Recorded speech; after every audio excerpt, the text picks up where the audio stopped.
Alright everybody, thank you for joining my talk about automated partitioning of data parallel kernels using polyhedral compilation. My name is Alexander Matz and I work for IMC, a Dutch trading company.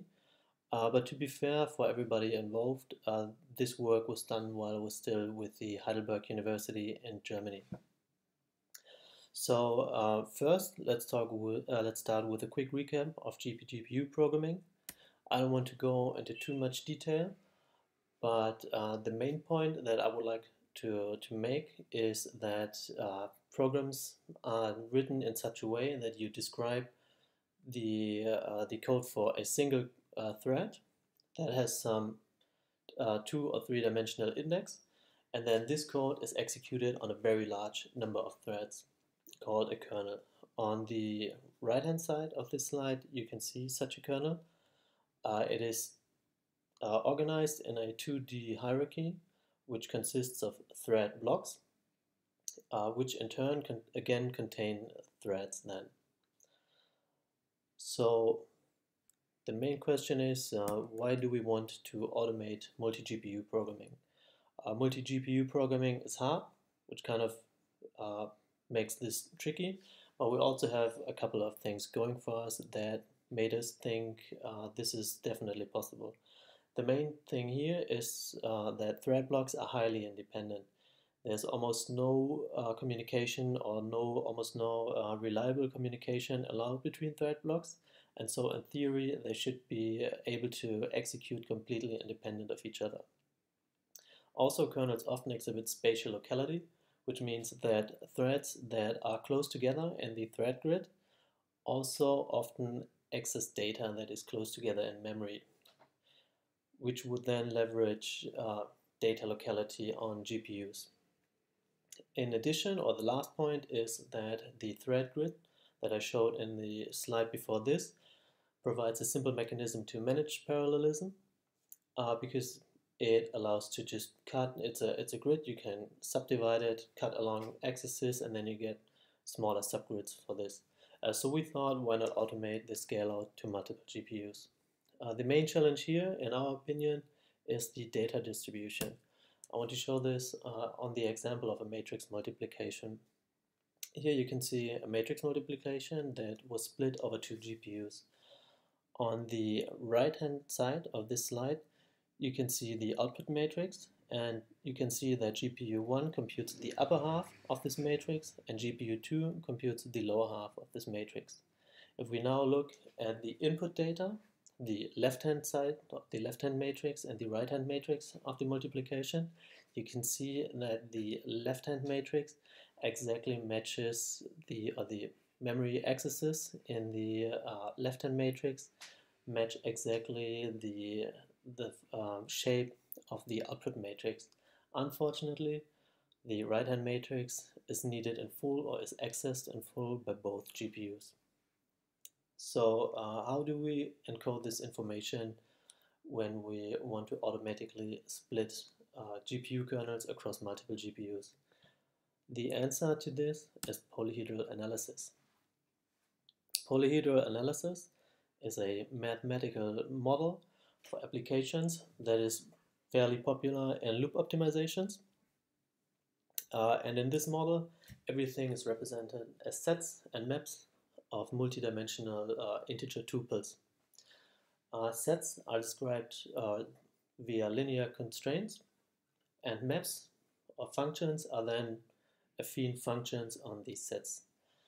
This model is really nice because sets and maps can be combined and queried. So you can take 2 sets and build their union or the difference, and you can ask for the minimum or maximum volume or minimum and maximum value in different dimensions, for example.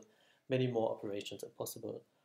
I have a little example of a 2-dimensional loop that then executes executes a statement S, which is just a function call with 3 arguments. If you apply polyhedral analysis to this loop nest, an example that you might get contains 2 important pieces of information. The first is the domain of statement S, which means the number of loop iterations in which statement S is executed. And you can see this is a two-dimensional set with the dimensions I and j. And you can also see that our loop indices and the constraints on these loop indices can be found in the domain of statement S. Then statement S itself is a map, and since it is a function with 3 arguments, it's a map from the two-dimensional loop iteration it is executed in to the arguments it executes. So if we apply this polyhedral analysis to our kernel, let's take as an example our 2D Jacobi from the second slide. We are mostly interested in 3 pieces of information. The first is the access pattern of a single thread for each of the array arguments of this kernel, then the data type of each of the array arguments of the kernel, and the array dimensionality. The arrays are actually one-dimensional, which does not fit into linear, which cannot be described via linear or affine functions. And so we need to apply delinearization to reconstruct the array dimensionality and the dimension sizes of each of these arrays. For the 2D Jacobi, the result looks roughly like this. We have on array A, we don't have any write accesses, but we have 5 read accesses in total, which are described by a union of maps. Each map contains one of these accesses. Since the boundary condition is that accesses outside of the array are just considered 0, we encode this information directly into the memory accesses. The reconstructed array dimensions are just a 2D tuple, with the first value being n, the kernel arguments, and describing the size of the inner dimension of the array, and the outer dimension size is unbounded, because from the code we cannot guarantee, or we don't have any reason to constrain the potential size of the outer dimension of this array. And the element type of array A is a float. The analysis result for array B is a lot simpler. We don't have any read accesses, and we only have a write access, which is an identity function. So thread 2,3 would access element 2,3 in this array. The array dimensions are the same, and the element type are also the same. This is great. Now we can predict the memory accesses of all threads in the kernel. Since we don't want to lug around this abstract model throughout the execution of our application, we need to find a better way to encode this information when we actually want to run the partitioned application. We do this by generating code. The goal of this code generation is that for a given group of threads, we can list all the array elements they read or write. We do this in a 2-step process. The first is that we intersect the domain of the memory access, which in this case, instead of loop iterations, just translates to the thread index.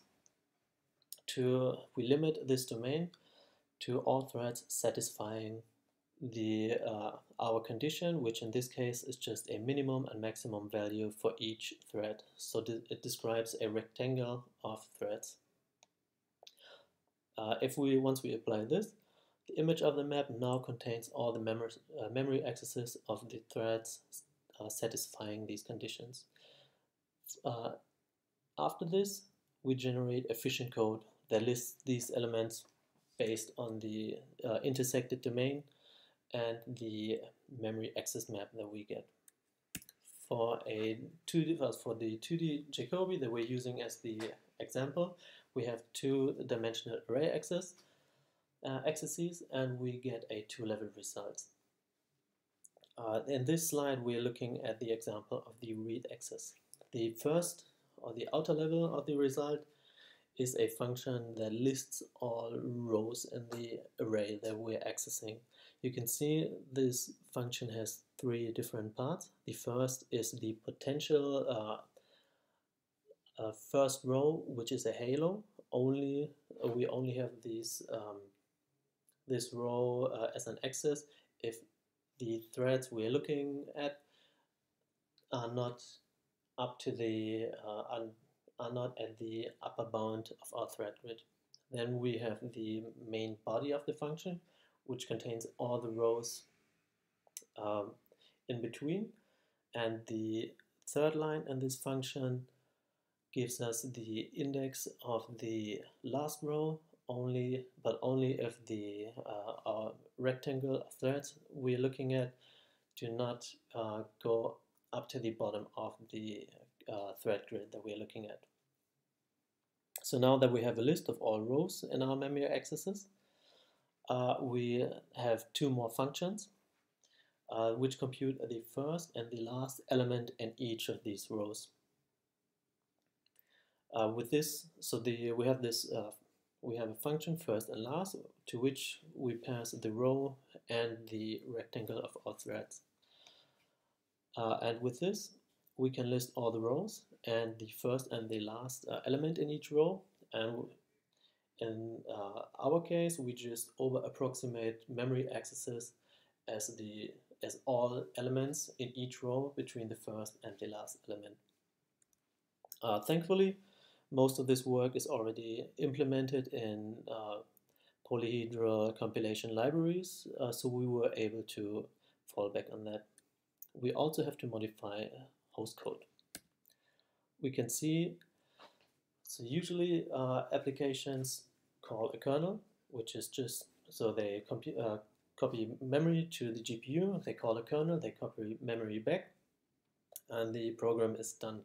We were using a simple text replacement tool that just matches regular access to transform code like this and look for kernel calls into code that calls the kernel for each GPU, but with a recomputed grid that only represents a subpartition of the full thread grid and makes sure that all data is ready, or all the input data required by each GPU is actually present on the GPU, and afterwards updates a tracker that keeps track of where all computed data is located. So let's talk a little bit about the data distribution.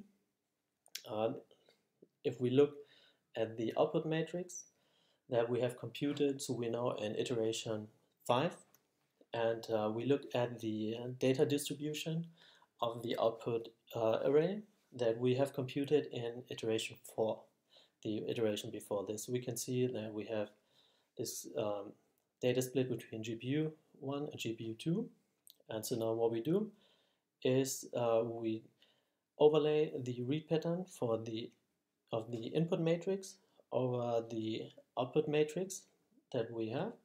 And now we identify the areas of code that are not already present on GPU 1 to know which data needs to be copied to GPU 1.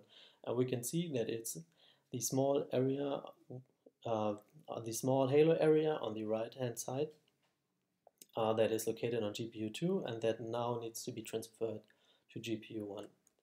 All this code about memory access patterns is the stuff we just generated, so this is fairly easy. We also need to update our data distribution, since we have here, we are using a tracker that needs to be kept up to date.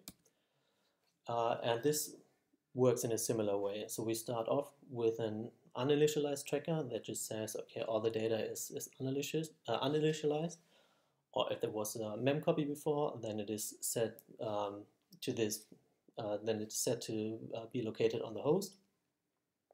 And then after each kernel, we overlay the write patterns for the output matrices for each of the GPUs, and then update the tracker. Here we have some of the benchmarks that we were running. We had to use homemade benchmarks due to technical difficulties with the toolchain. We were using a hotspot, the 2D Jacobi from this presentation, an n-body simulation, and a matrix multiplication. We can see that we achieve speedups from between 6 to about 12 for large numbers of GPUs. And in the lower half, we can see that the runtime distribution is dominated by the code that the original application was already executing, so kernels or sequential host code, and transfers, which are mostly unavoidable.